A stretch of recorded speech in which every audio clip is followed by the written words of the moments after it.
కేసీఆర్పై ముఖ్యమంత్రి రేవంత్ రెడ్డి చేసిన అనుచిత వ్యాఖ్యల్ని తీవ్రంగా ఖండిస్తున్నాను. గౌరవప్రదమైన హోదాలో ఉన్న ముఖ్యమంత్రి ఈ రాష్ట్రంలోని ప్రతి పౌరుడి సంక్షేమాన్ని కోరుకోవాలని, ప్రతి ఒక్క వ్యక్తి కూడా సుఖ సంతోషాలతో ఉండాలని కోరుకోవాలి.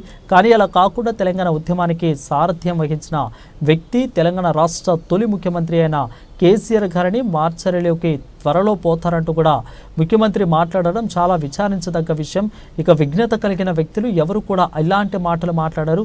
కేసీఆర్ గారు సీనియర్ నాయకుడే కాదు, వయసులో కూడా రేవంత్ రెడ్డి కంటే చాలా పెద్దవారు. అతని కంటే ముందే ఎమ్మెల్యేగా, ఎంపీపీగా, అదేవిధంగా ఎంపీగా, కేంద్ర మంత్రిగా, ముఖ్యమంత్రిగా చేసిన వ్యక్తి కేసీఆర్ గారు. అలాంటి వ్యక్తి పట్ల గౌరవాన్ని ప్రదర్శించకుండా మాట్లాడడం సమంజసం కాదని ముఖ్యమంత్రి రేవంత్ రెడ్డి గారికి హితవు పలుకుతున్నా అంటూ ఆందోళన మాజీ ఎమ్మెల్యే క్రాంతి కిరణ్ అన్నారు. 7,70,606 మందికి టిట్కోయిలు ఇవ్వకుండా వారి పేరుపై తెలంగాణ తొలి ముఖ్యమంత్రి కేసీఆర్ గారి గురించి నిన్న రేవంత్ రెడ్డి మాట్లాడిన మాటల్ని తీవ్రంగా ఖండిస్తున్నాం.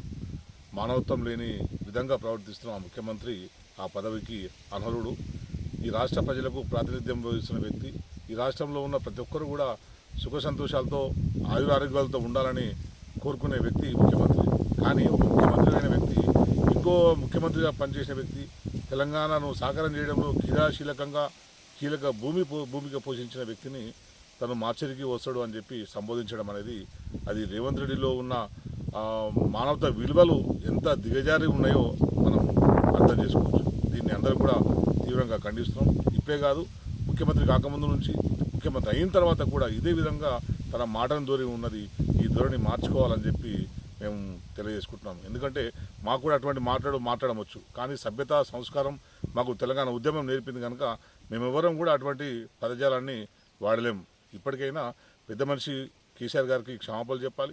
ఆ పదజాలాన్ని వాడినందుకు బేషరతుగా క్షమాపణ చెప్పడంతో పాటు భవిష్యత్తులో కూడా ఇటువంటి మాట్లాడకుండా నేను అందరి వాడిని, ఈ రాష్ట్ర ప్రభుత్వాన్ని సమర్థవంతంగా నడిపిస్తానని ప్రజలకు ఒక భరోసా ఇవ్వాల్సిన అవసరం ఉన్నది అని చెప్పి మేము ఈ సందర్భంగా తెలియజేస్తున్నాం. అంతేకాదు, ఏదైతే ముఖ్యమంత్రిగా ఉన్నారో అతను ఏకపక్షంగా వ్యవహరిస్తున్న తీరు కూడా ప్రజల నుంచి తీవ్రమైన వ్యతిరేకత వస్తున్నది.